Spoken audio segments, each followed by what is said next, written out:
Bonsoir à tous. Merci d'être venus à cette conférence de Jean-François Colosimo qui se situe dans le cadre des célébrations et commémorations nationales l'an prochain. Donc on est déjà un peu en avance, l'an prochain, du 8e centenaire de l'ordre des Dominicains, l'ordre des prêcheurs. C'est dans cet esprit, dans cette perspective, que nous avons proposé l'exposition que vous avez pu ou que vous allez pouvoir découvrir là-haut, n'est-ce pas, dans la grande salle en entrant, organisée en partenariat avec donc, l'enseignement catholique, cette fois-ci sur les chrétiens d'Orient, et en particulier ciblée, si vous l'avez vu, cette exposition sur les clichés de l'école, enfin quelques-uns, parce qu'il y en a énormément d'autres, énormément, clichés de l'école biblique et archéologique française de Jérusalem, tenue par les Dominicains. Cette exposition est une exposition itinérante finalement maintenant, puisque peut-être certains d'entre vous ont pu la voir déjà à la mairie du 5e il y a quelques mois.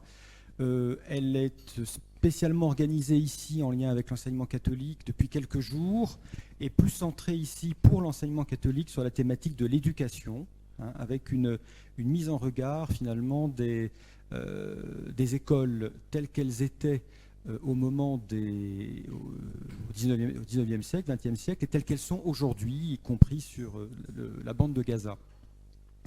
Cette exposition, elle part, nous l'avons organisée parce qu'il se trouve que les premières missions de l'ordre dominicain, dès le XIIIe siècle, donc peu après la fondation par Saint Dominique, ont été le Moyen-Orient. Cette exposition, elle part dans quelques semaines à Rome, où elle sera organisée au Centre culturel Saint-Louis des Français. Voilà. Et puis il y a d'autres manifestations auxquelles j'espère vous serez associés et participants pour le 8e centenaire, mais en 2015, nous sommes un petit peu en avance. C'est une manière de lancer nos manifestations, et nous avons donc pour cela plusieurs partenaires. Aujourd'hui, l'enseignement catholique, nous les remercions beaucoup, les éditions du Cerf par exemple, les Archives nationales, le ministère de la Culture et d'autres encore que j'oublie sûrement, le Jour du Seigneur, etc. Bien, je remercie Jean-François Colosimo d'avoir accepté d'intervenir ce soir entre deux déplacements lointains et beaucoup d'autres obligations, et donc d'avoir pris de son temps pour cette intervention. Jean-François Colosimo est actuellement directeur général des éditions du Cerf à Paris. Il est théologien à l'Institut Saint-Serge et il vient de rédiger un livre aux éditions Fayard, Les hommes en trop, la malédiction des chrétiens d'Orient. Ce titre, évidemment, ne fait que trop résonance avec les douloureux événements que nous connaissons depuis quelques mois et même quelques semaines, que ce soit en Terre Sainte ou en Irak. C'est la raison pour laquelle il était un des meilleurs à pouvoir nous introduire à cette réflexion, à ce panorama. Et bien entendu, après son intervention, vous pourrez lui poser les questions qui vous sembleront opportunes. Merci déjà, Jean-François. Merci, cher frère. Je vous remercie pour votre invitation. Évidemment, le 800e anniversaire de l'Ordre des Frères Prêcheurs nous est très cher. Je remercie aussi la délégation de l'éducation catholique de nous recevoir. Je vois que j'ai une noble et fière assistance. Vous me permettrez de saluer la présence parmi nous de l'ambassadeur Alain Jamet, qui à l'ONU, à Rome, mais aussi à Jérusalem, il connaît très bien la question du statu quo sur les lieux saints, a illustré ce qui était encore hier la diplomatie française. Pourquoi il n'y en a plus, je vais y revenir dans un moment. Des hommes en trop, tels sont aujourd'hui les chrétiens d'Orient. Ils sont en trop, évidemment, pour un monde musulman qui se resserre sur le fanatisme, qui nie les différences, qui nie la diversité, qui a fait l'Orient, cette mosaïque de peuples, de cultures, de cultes pendant des siècles, mosaïque inégale, mosaïque qui a reposé sur un statut très difficile pour eux, la dimitude, ce statut de citoyenneté inférieure que le monde musulman, à partir du Coran, réserve aux religions dites du livre. C'est un concept typiquement musulman, c'est-à-dire aux chrétiens, aux juifs, et puis aussi en Iran aux zoroastriens, à savoir une citoyenneté inférieure où la liberté de conscience se paye par une taxe, un impôt supplémentaire et le non-accès à des postes de responsabilité, condamnant les chrétiens en fait à l'absence d'autonomie politique et à une vie de ghetto. La dimitude, ce n'était pas heureux, mais c'était encore une manière de vivre ensemble avec d'importants transferts culturels de ce monde chrétien au monde musulman, puisqu'on peut dire que la civilisation arabo-musulmane a été une civilisation de synthèse qui a beaucoup emprunté au christianisme orientaux. On sait très bien aujourd'hui que les Arabes ont hérité d'Aristote via les traducteurs syriaques de Bagdad. Ne parlons pas de l'architecture, ne parlons même pas de la musique, du chant des muezzins qui pour beaucoup en fait dérive du chant byzantin. Cette vie commune, qui était une vie pas toujours heureuse, elle était néanmoins une forme de vie partagée, puisque ce furent les chrétiens qui animèrent cette idée de l'arabité, au grand moment du réveil des nationalités, et qui surent en fait aller au-devant des Arabes musulmans pour leur dire: vous êtes peut-être des musulmans comme les Turcs, mais vous êtes surtout les Turcs ottomans qui dominaient l'Empire, mais vous êtes surtout des Arabes comme nous, et nous allons créer un grand espace laïque, social, commun. Ça a été le rêve du panarabisme, rêve qui est mort aujourd'hui, mais qui a fait des élites chrétiennes un bien précieux du monde arabe. C'est un chrétien qui a créé le parti Baas, qui a longtemps dominé en Irak et en Syrie. C'est pas ce chrétien qui a été responsable des exactions du parti Baas lorsque celui-ci a pris parfois des dimensions très, très autoritaires, mais c'est grâce à ce parti aussi qu'en Irak ou en Syrie, en dépit des régimes, il y a eu par exemple une certaine émancipation des femmes. C'était il n'y a pas très longtemps, c'était il y a une trentaine d'années, et c'est aujourd'hui révolu.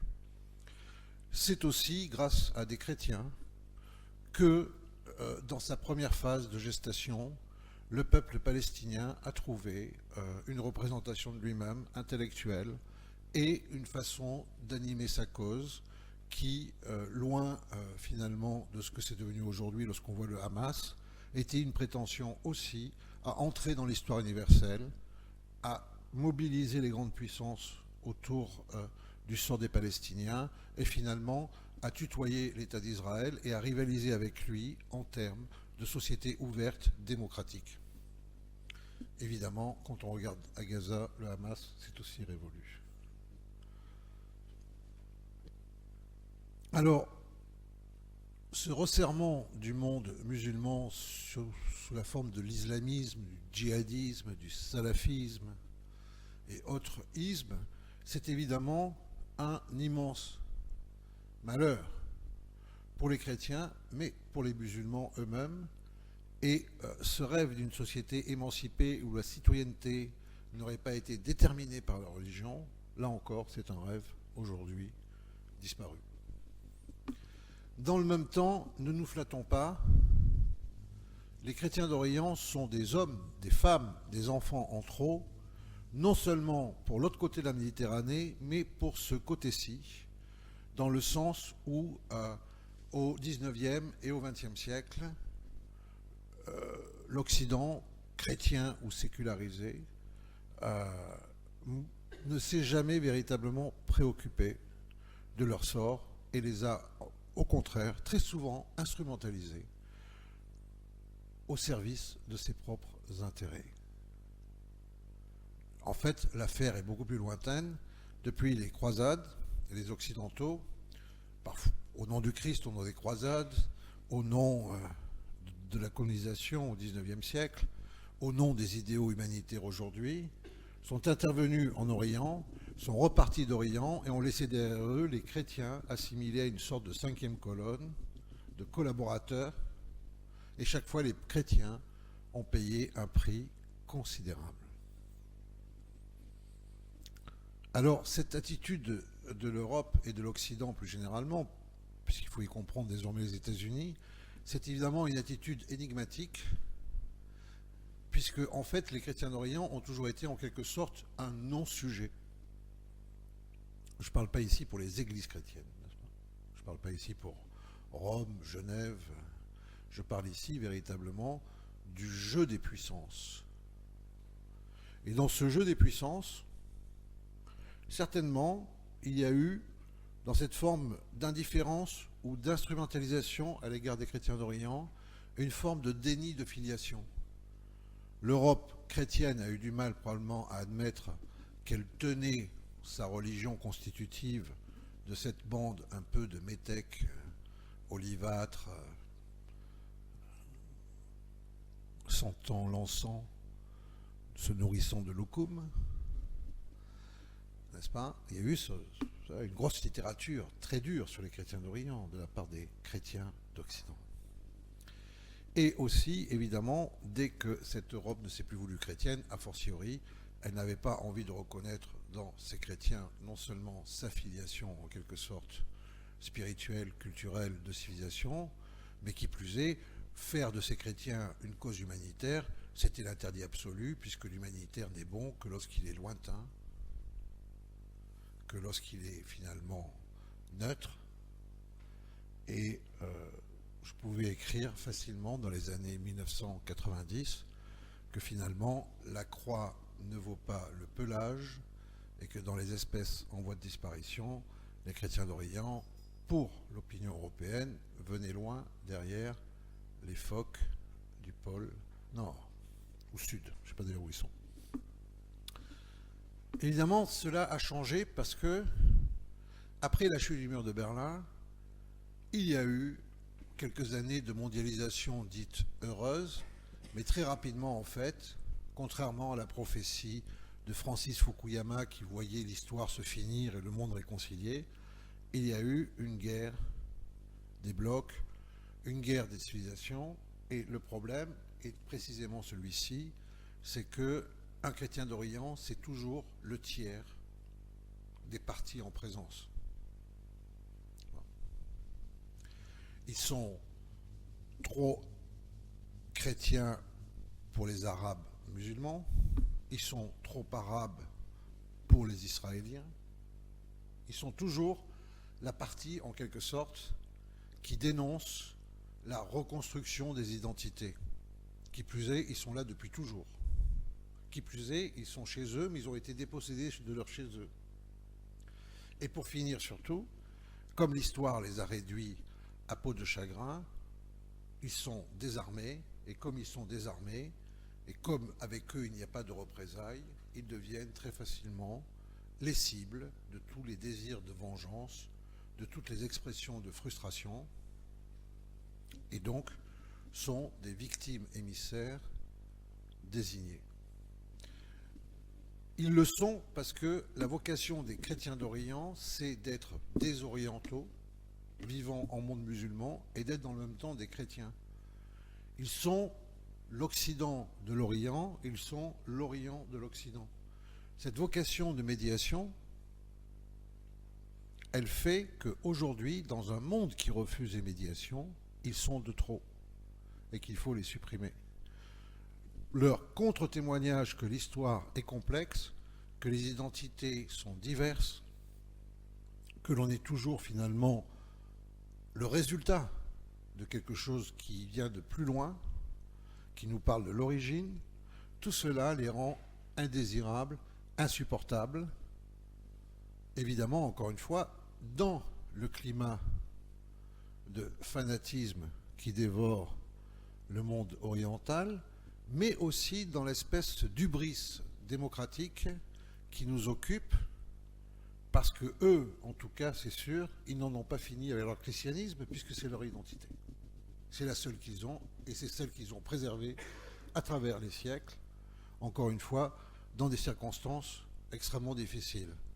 Donc qu'ils soient les témoins à la fois de l'identité et de la médiation, fait que, de part et d'autre, ils sont rejetés.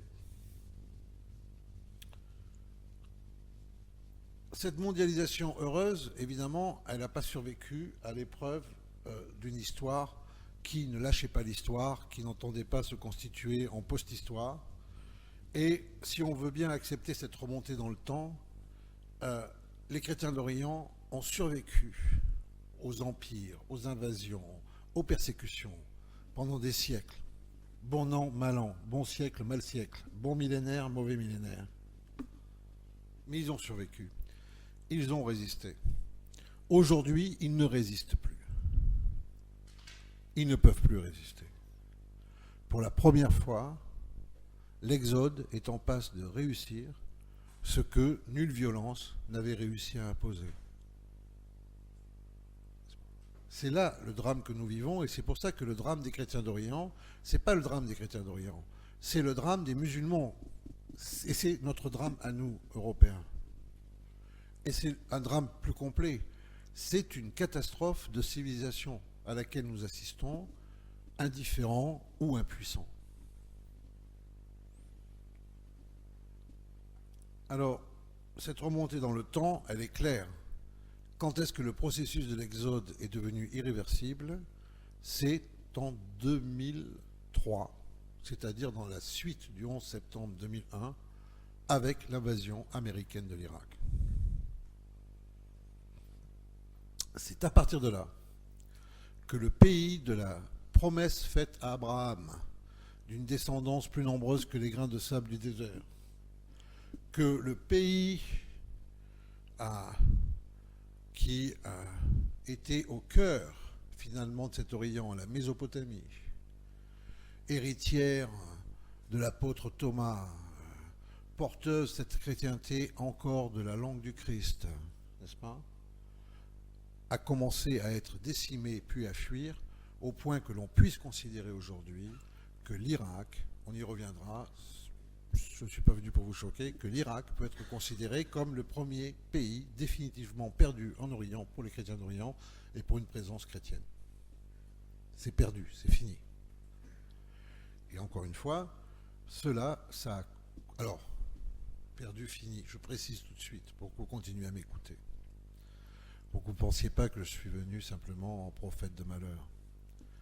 Qu'il reste des chrétiens, peut-être même y compris en Irak, qu'il reste des chrétiens dans le Kurdistan irakien, comme gage de la bonne conduite des Kurdes vis-à-vis des obligations que leur crée l'Amérique de se comporter en civilisé, ça, en échange des armes, ça, c'est possible.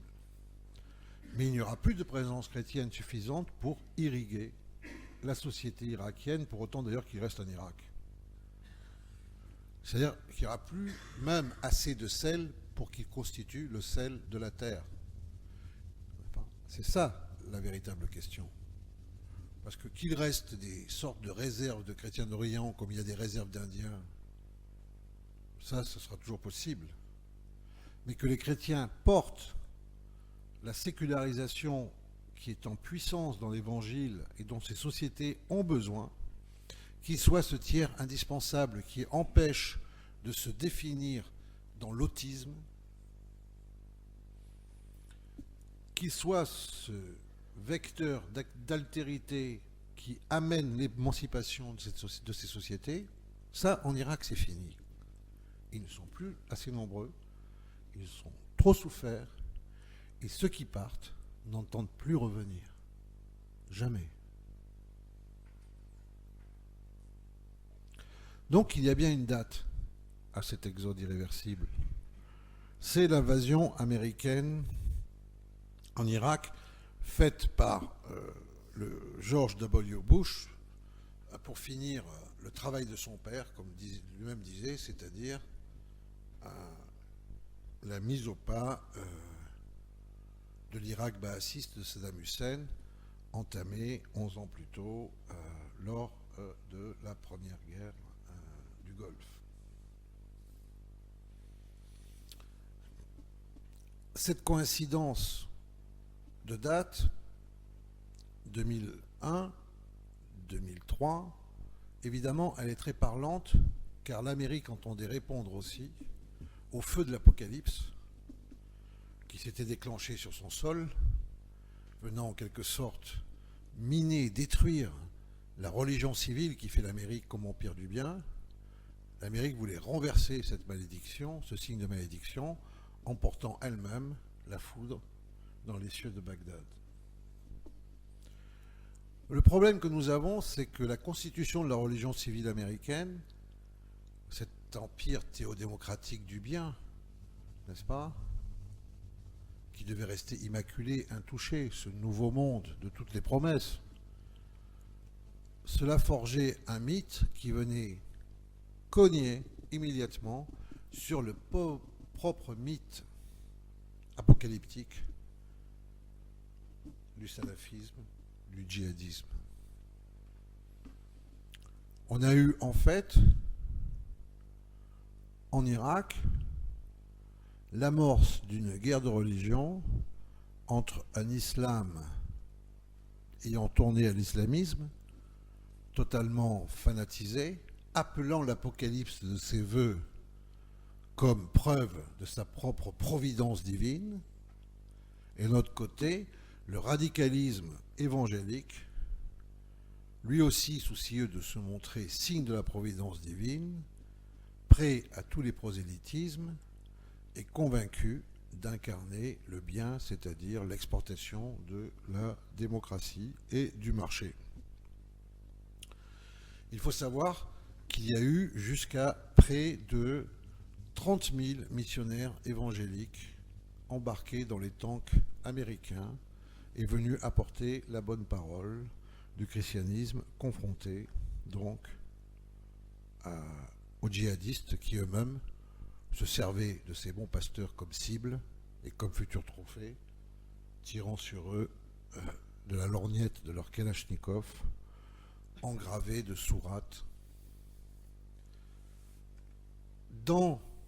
Pris entre deux feux, entre ces deux feux-là, les chrétiens d'Orient ont été considérés soit comme des chrétiens à convertir au christianisme par les évangéliques, puisque n'étant pas nés encore une deuxième fois à l'esprit, soit comme effectivement des collaborateurs de la puissance américaine par l'islamisme.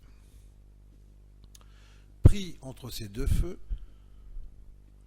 eux qui avaient bénéficié sous Saddam Hussein, qui était un autocrate, c'est certain, je ne suis pas là pour le défendre, qui était un tyran, c'est certain, mais qui avaient besoin de mettre en scène aussi les minorités, eux qui donc sous Saddam Hussein avaient bénéficié d'une certaine bienveillance, le nombre de leurs églises s'était multiplié en Irak et leur démographie s'était redressée. Sont donc retrouvés dans un piège en quelque sorte mortel, puisque d'un côté il y avait une force d'invasion et d'occupation qui se préoccupait de les initier à l'évangile comme s'ils n'avaient jamais lu, et de l'autre il y avait des fanatiques qui considéraient que la purification de l'Irak commençait par la destruction de ses faux frères. Comme l'Amérique a été incapable de pacifier l'Irak, puisqu'elle s'est privée tout de suite des seuls repères d'État qu'il y avait, qui était le parti baasiste, dont on retrouve aujourd'hui les cadres et les soldats dans Daesh, l'émirat de l'Irak et du Levant, dont toute la réussite militaire tient en fait à ce que Daesh a intégré à côté des djihadistes en fait les anciens cadres baasistes qui sont sunnites. C'est ça la réalité du terrain. Donc comme l'invasion américaine évidemment a tourné à la catastrophe, les chrétiens ont fui. Ils ont fui le sud chiite, puisque les chiites, qui étaient la majorité du pays, avaient beaucoup souffert sous la main de fer sunnite de Saddam, et ils étaient considérés comme ayant été trop proches du régime. Ils ont fui le centre sunnite, parce que les sunnites étaient rentrés en fanatisme pour se préserver des chiites, et ils se sont réfugiés au nord, dans le pays kurde, où ils avaient du mal tout de même à croire que ça allait aller bien pour eux, puisqu'ils se souvenaient tout de même que les Kurdes, au nom des Turcs, dans le sud-est de l'Anatolie en 1915, et en 1932, au nom de la dynastie hachémite dans le nord de l'Irak, avaient été les principaux massacreurs de chrétiens. Et donc il est vrai qu'à Erbil et ailleurs, Il y a des chrétiens qui vivent à peu près bien, surtout si on peut les montrer aux caméras de télévision et aux émissaires du Pentagone, mais que le sort d'un chrétien, y compris au Kurdistan irakien, dès lors qu'il sort des villes et se met à aller vers les campagnes, redevient un sort de persécuté. Car dans les campagnes, on n'est pas au courant du pacte qu'ont passé les autorités kurdes avec la puissance américaine.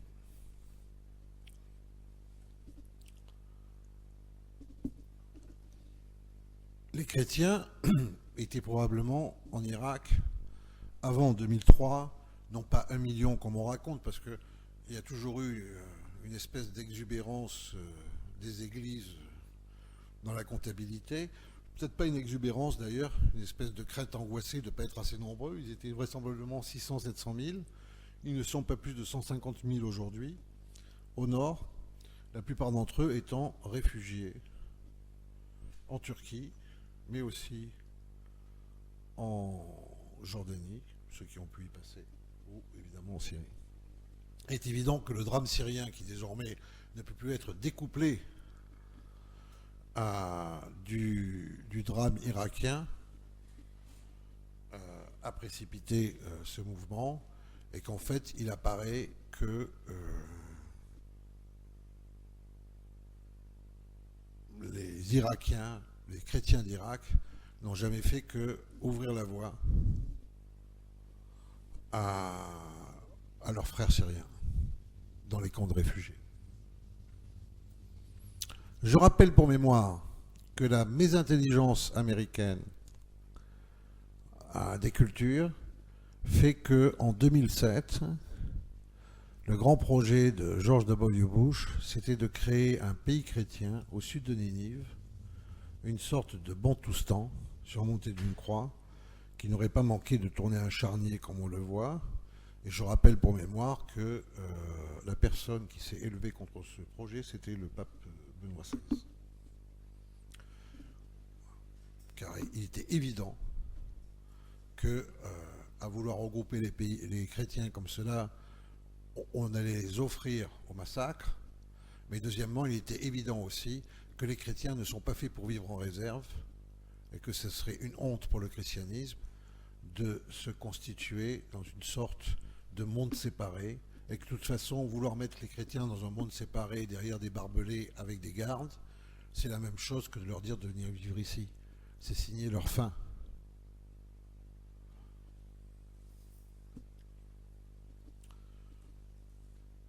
Cette période a été très importante. Donc de 2003 à aujourd'hui, c'est là où tout bascule. C'est là aussi où, en fait, l'invasion de l'Irak n'étant qu'un prétexte pour les États-Unis au remodelage complet du Moyen-Orient, avec des projets fous, une grande Jordanie, un grand Liban qui aurait juste fini par noyer les chrétiens au Liban et en Jordanie, un grand Chiistan qui mangeait la moitié de l'Iran, etc. Je vous renvoie, je suis là désolé, à mon livre, vous en trouverez le détail, c'était un projet fou. Ce projet consistait en fait à opposer, à d'abord à accepter l'islamisation complète du Moyen-Orient et ensuite à opposer sunnites et chiites à tout niveau. De manière à garder le contrôle d'une situation qui sinon aurait pu se renverser contre ceux qui l'avaient créé. Entre autres, le projet portait sur la tripartition de l'Irak entre un nord kurde, un sud chiite et un centre sunnite. Vous remarquez que nous n'en sommes pas loin. Si ce qui s'est passé en Syrie ne dérive pas immédiatement de ce plan, il n'empêche que ce qu'on appelle les révolutions arabes ont surtout été un mouvement endossé par les États-Unis pour le compte du monde sunnite contre le monde chiite, c'est-à-dire de l'Arabie saoudite principalement. Et j'en prendrai pour témoin le fait qu'il a fallu véritablement que les Égyptiens redescendent dans la rue pour que l'ambassade américaine finisse par lâcher les frères musulmans qu'elle comptait en fait conserver au pouvoir. C'est dans ce cadre-là que la Syrie, pays également autoritaire, personne ne vient ici pour défendre la famille El-Assad, n'est-ce pas? Mais pays qui était fondé en raison du caractère minoritaire des Alaouites qui étaient au pouvoir, sur un règne des minorités, contre la majorité sunnite, elle-même extrêmement prise dans le mouvement de l'islamisation et des frères musulmans. Donc, tout cet équilibre a été rompu par la décision claire de chercher à renverser le régime, de précipiter ce renversement à la faveur de ces révolutions arabes qui ont surtout, évidemment, comme toutes les révolutions, profité aux mouvements politiques constitués qui étaient tous islamistes, et non pas à la jeunesse de Facebook sur laquelle s'est enthousiasmée l'Europe, n'est-ce pas?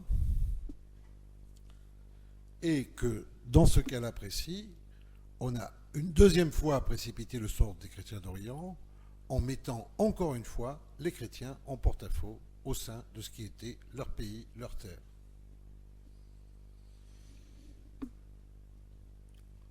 Il est vrai que les chrétiens ont globalement choisi le régime Assad contre le Conseil national de la Révolution, car ils ont considéré très tôt, puisqu'après tout ils étaient à la première loge, aux premières loges, que ce Conseil de la Révolution était miné de l'intérieur par les frères musulmans, ce qui est prouvé depuis.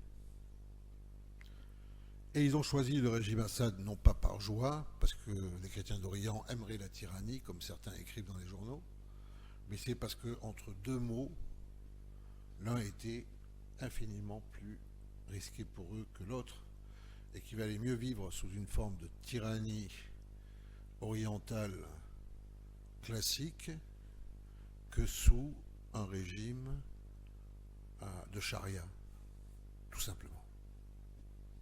Alors évidemment, dans nos conforts, il est très difficile d'imaginer ce genre de dilemme et de choix. On dit, ben non, mais qu'est-ce qu'il y avait d'autre Qu'est-ce qu'il y avait d'autre comme ressources? Il n'y avait rien d'autre. Ce qui a été très surprenant, c'est évidemment la célérité avec laquelle la France, contrairement à toute sa tradition diplomatique qui n'envisage les relations que d'État à État et non pas de régime à régime, a été la première à reconnaître le Conseil national révolutionnaire syrien, et comment les hiérarques de toutes les confessions chrétiennes de Syrie, toutes, ont fini par comprendre que la France leur faisait gravement défaut, au point de refuser désormais de prendre le chemin de Paris, alors que toutes ces hiérarchies étaient nourries par des francophones, des francophiles. On reviendra là-dessus à la fin. Comment est-ce que la France, qui s'est voulue la protectrice des chrétiens d'Orient, peut manquer de cette façon-là à ses devoirs historiques et se mettre à la remorque de la politique américaine au point désormais d'ailleurs de la représenter officiellement et de désigner d'ailleurs le territoire de l'Hexagone comme une cible. Ça, c'est un mystère, mais peut-être faut-il chercher du côté de chez Guy Mollet la doctrine inspirant l'actuel gouvernement. Ouais, on va en parler. Je vais vous laisser la parole. On posera quelques questions Voilà. après. Alors, évidemment, donc, ce mouvement actuel, Irak-Syrie, a créé plus de 2 millions de réfugiés. Ces 2 millions de réfugiés, il y en a à peu près 1 million en Turquie, 500 000 au Liban, 500 000 à Jordanie. Donc la Jordanie est prête à craquer. C'est un royaume, on sait, qui a toujours été artificiel. Un tout petit pays tenu à bout de bras. Le Liban, on sait son caractère explosif du point de vue des affrontements communautaires. Donc cette dispersion des réfugiés est terrible. Il faut compter que, hormis les réfugiés hors frontières, il faut compter que entre l'Irak et la Syrie, il y a aujourd'hui 9 millions de personnes déplacées. Je ne sais pas si vous voyez ce que ça représente pour une région dont l'instabilité est proverbiale, quoi. Or, le problème, c'est que ce mouvement des réfugiés, c'est ma deuxième époque historique, parce qu'avant 2001, il y a eu 1948, c'est que ce phénomène des réfugiés, il commence en 1948. En fait, il commence même en 1915, on va y arriver. Mais en 1948, il prend une grande amplitude, parce qu'en fait, depuis 1948, la population des réfugiés au Proche-Orient, ce ne sont pas les arabo-musulmans, ce ne sont pas les juifs, même s'ils ont été chassés de partout, de tous les pays arabes, ce sont les chrétiens d'Orient.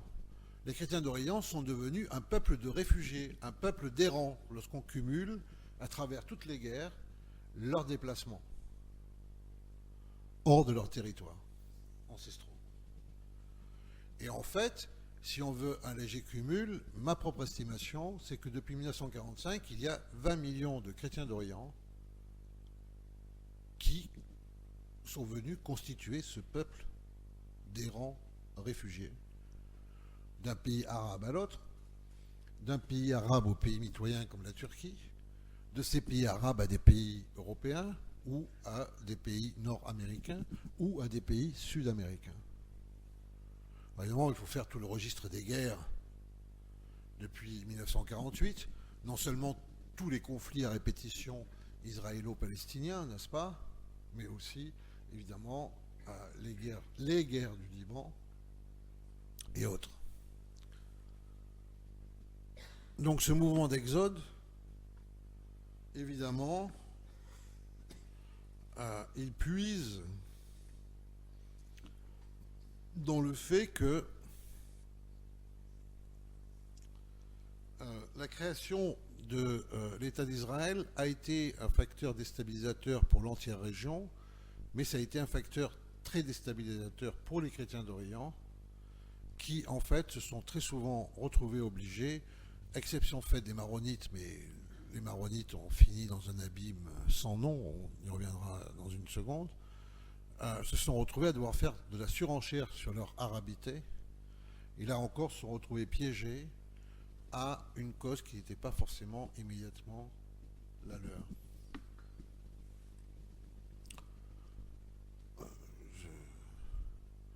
Je vous rappelle que les deux grandes mouvances, en tout cas il y en a une qui vous est forcément connue puisque ces séjours à l'hôpital à Paris défrayèrent la chronique il y a quelques années encore, la grande mouvance, le front du refus face à l'OLP considéré trop docile, c'est d'abord le Front de libération de la Palestine du docteur Georges Habash, qui s'appelait Georges parce qu'il avait quand même été baptisé dans une église orthodoxe, n'est-ce pas?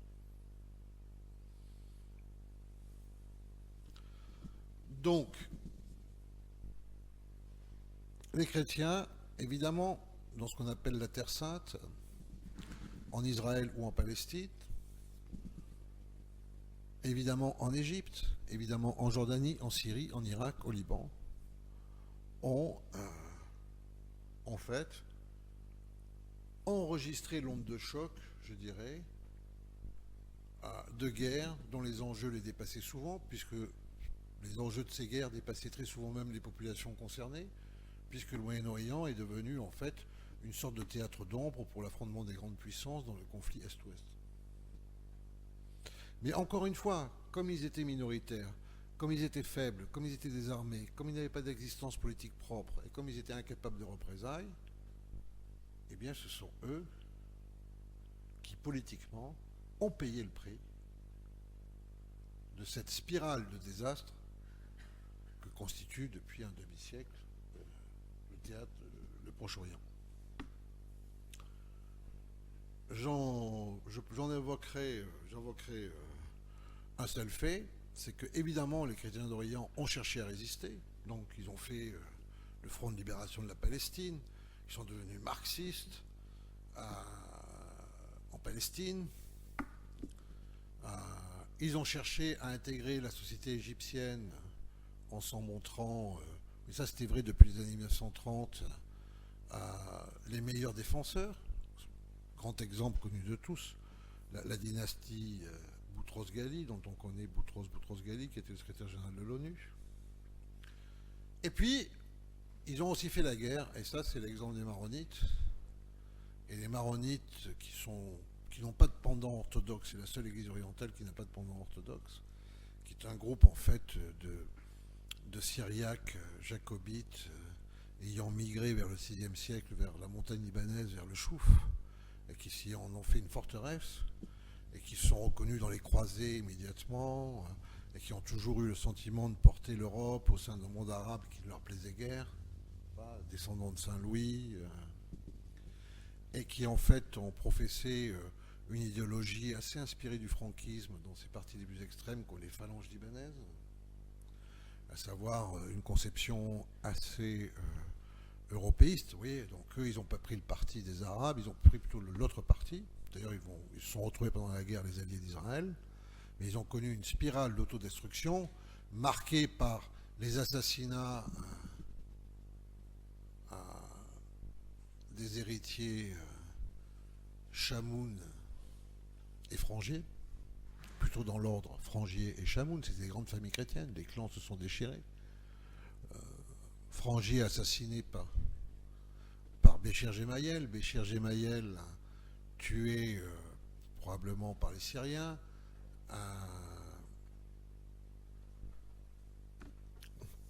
comment s'appelait-il Chamoun, c'est Tony Frangier et Camille Chamoun, assassiné vraisemblablement par Samir Jaja, qui était l'héritier de Béchir Gemayel. Donc ces maronites, qui ont fini d'ailleurs par mettre à sac le palais patriarcal, puisque le patriarche ne voulait plus faire la guerre, sont retrouvés pris dans une spirale en fait d'échecs et d'autodestruction qui montre qu'ils ont d'ailleurs été ensuite largement abandonnés par les Occidentaux qui étaient censés les considérer comme des Occidentaux et comme leur fer de lance. Ça montre bien qu'il y avait une erreur fondamentale pour les chrétiens d'Orient à se penser comme les émissaires de l'Occident en Orient plutôt qu'à se penser comme des Orientaux vivant parmi les Orientaux avec leur spécificité chrétienne. Et donc, pour finir, quand on remonte dans le temps, après 2003, 1948, il y a évidemment 1915, c'est-à-dire le génocide arménien. Je pense que c'est un génocide, on pourra revenir là-dessus si vous le voulez. Je vous expliquerai pourquoi. Massacre des Assyriens. Et puis, dans la foulée de 1915-1923, la première grande purification ethnique du monde, entérinée par la Société des Nations, à savoir l'échange de 1 500 000 Grecs qui vivaient sur les rives de l'Égée depuis 25 siècles, contre 350 000 Turcs ou présumés Turcs de Grèce, puisque la victoire de Mustafa Kemal, largement appuyée par la France contre la Grèce et par l'Angleterre, avait permis un renversement de situation inouï. Et après le génocide arménien commis par les jeunes Turcs au nom du jacobinisme révolutionnaire, non pas au nom de l'islam, n'est-ce pas, Mustafa Kemal a construit de manière plus raisonnable une république laïciste, progressiste, en forgeant une nationalité turque qui s'est édifiée sur la destruction des minorités, entre des minorités chrétiennes, pas tellement parce qu'elles étaient chrétiennes, parce qu'elles n'étaient pas turques, parce qu'elles étaient de grecs, d'arméniens. Et aujourd'hui, en fait, ce magnifique pays qu'est la Turquie, c'est en raison de ce progressisme révolutionnaire et laïque, c'est en raison de ce progressisme que c'est le pays du Proche-Orient où il n'y a plus de chrétiens, de manière significative, en nombre. Ce qui n'est arrivé dans aucun pays arabe, ni même en Iran. Et donc, on voit cette ambivalence du sort, c'est qu'en fait, et j'y reviens, et après on pourra discuter, c'est que depuis 1915, ce que montre cette séquence, jusqu'à 2003 et les grands péchés de l'Amérique, et la résignation des États européens qui ont été incapables d'inventer une autre politique, c'est qu'en fait, les chrétiens d'Orient sont toujours ballottés. Que les régimes s'occidentalisent comme en Turquie, et du coup qu'ils veulent créer une nationalité unique, et les voilà dehors. Que les régimes s'islamisent, et les voilà dehors. État ou confession, il y a une sorte d'exclusion du chrétien d'Orient en tant que vraisemblablement que l'on parle de la religion d'État ou d'une forme d'État qui se veut religion, c'est la liberté de leur christianisme qui les rend insupportables à toutes ces formes de fanatisme. leur manière de témoigner de ce que j'appelle le tiers. Et à l'heure où nous en sommes, ce que nous pouvons constater, c'est qu'en dépit de la mobilisation des associations caritatives, principalement catholiques en France, sur un désastre qui court depuis des années. Depuis des années, en Irak, les chrétiens se font assassiner, leurs femmes se font violer, leurs enfants se font kidnapper, leurs lieux de culte sont détruits, ils fuient, et quand ils fuient, on leur tire dans le dos. Mais tout cela, en dépit de la mobilisation des associations caritatives, n'a pas fait finalement, n'a pas provoqué grand témoin dans la conscience des États. Mais il a fallu l'apparition de Daesh et les assassinats barbares, qu'on ne peut que évidemment condamner et regretter, d'occidentaux décapités dans le désert, pour que l'opinion américaine se mette à s'émouvoir et force Barack Obama à déclarer à la télévision que non, je n'ai pas de stratégie, non, nous n'allons pas nous réengager militairement, mais oui, nous allons agir avec nos alliés. Et donc, ce que l'on voit, c'est que de manière sidérale, les chrétiens d'Orient sont abandonnés à leur sort. Et quand ils ne sont pas abandonnés à leur sort, c'est qu'ils sont en Europe, en France, en Occident, le levier de pulsion identitaire, n'est-ce pas, de gens qui se soucient peu du christianisme, ou peu du christianisme réel, mais qui voient le christianisme comme un vecteur de reconstruction identitaire, et qui se soucient surtout de la présence musulmane en France, et qui crée par effet de contraste une espèce de compensation. Sauver les chrétiens d'Orient, ça serait un peu comme si on arrivait à expulser les musulmans de trop en France, n'est-ce pas? Alors ça, je dis clairement, ce n'est pas une attitude chrétienne. Et les chrétiens qui se soucient des chrétiens d'Orient doivent se rappeler deux choses. La première, c'est que les chrétiens d'Orient, les plus conscients, eux-mêmes se soucient de leurs frères musulmans avec lesquels ils partagent leur vie, les mêmes pays, les mêmes paysages, n'est-ce pas?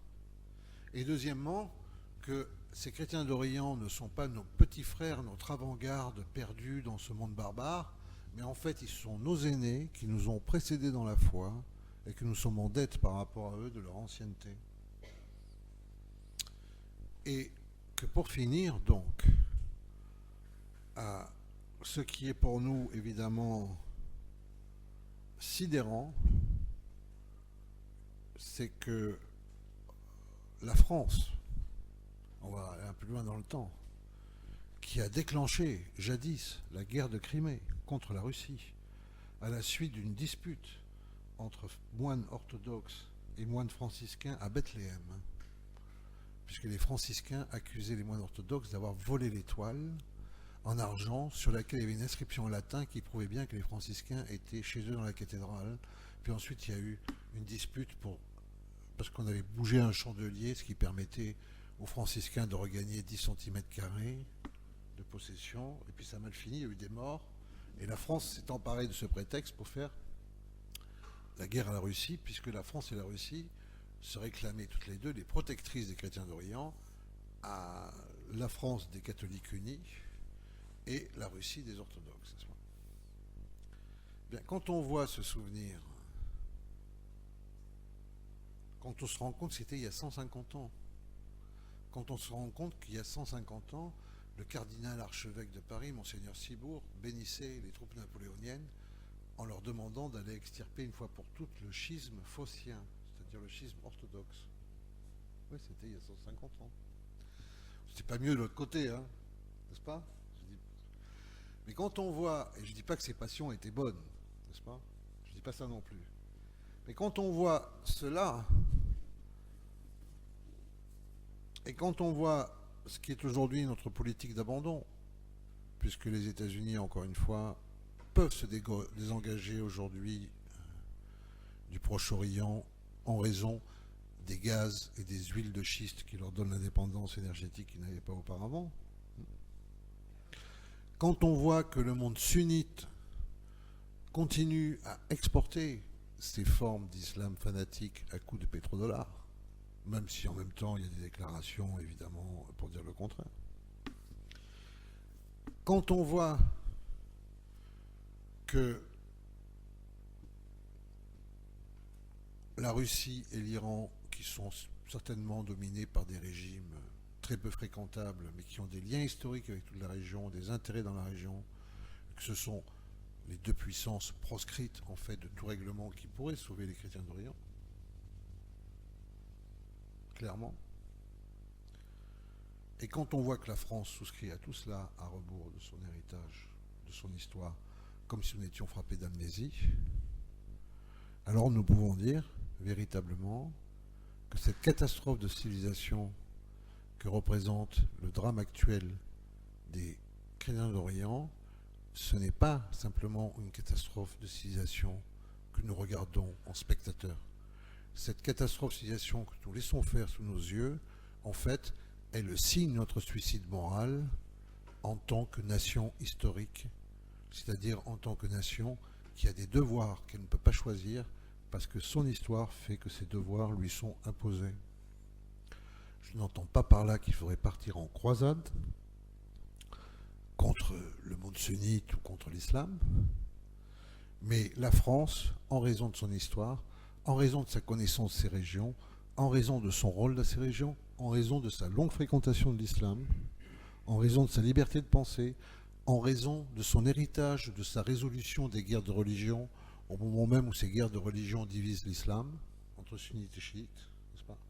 La France pourrait peut-être inventer certaines choses, pourrait se montrer imaginative, plutôt que simplement se montrer aujourd'hui suiviste d'ordres qui lui viennent de Washington, comme il y a un an de cela, à la fin du mois d'août, le président Hollande avait convoqué le Parlement pour faire endosser notre déclaration de guerre, puisque nos avions étaient prêts à partir bombarder la Syrie, et qu'il a fallu un coup de fil du président Obama pour que nos avions restent cloués au sol, qu'on invente une raison fictive de convocation du Parlement. Tout cela parce que, finalement, Vladimir Poutine, à ce moment-là, avait tiré Obama du mauvais pas dans lequel il s'était mis, en disant que la ligne rouge absolue pour le régime d'Al-Assad, c'était l'utilisation des armes chimiques, et que s'il y avait des armes chimiques utilisées, il devrait répliquer militairement. Et qu'est-ce qui s'est passé ? Mais il s'est passé que c'est la Russie qui a trouvé une solution diplomatique à ce moment-là pour éviter une déflagration dont personne ne savait où elle allait nous mener. Mais la devise quand même qui valait sous les Capétiens et qui valait sous la République lorsque les Capétiens étaient grands et que la République était grande, c'est de savoir raison garder. Et manifestement, ce n'est pas une question pour moi politicienne. Peut-être qu'un gouvernement de droite ferait exactement la même chose. Nous sommes face à une déperdition de notre sens historique dans cette situation terrible. Et encore une fois, c'est véritablement notre conscience morale qui est engagée, encore une fois, pas pour faire des croisades. Les chrétiens d'Orient ont toujours été victimes des croisades, mais parce que si la France elle-même ne peut rien inventer pour sortir de cette situation autrement que par les armes, si elle ne peut pas promouvoir une culture de la rencontre qui permette de désarmer ceux qui massacrent aujourd'hui les chrétiens d'Orient, si elle n'est pas capable d'aller chercher dans cet Orient aussi des alliés, si elle est simplement une vassale de l'Empire, alors dans ce cas-là, les chrétiens d'Orient ne sont pas simplement des hommes en trop, ce sont des hommes condamnés à la mort, eux à la mort physique, et nous, en quelque façon, à la mort historique, c'est-à-dire à la mort spirituelle. Voilà, merci.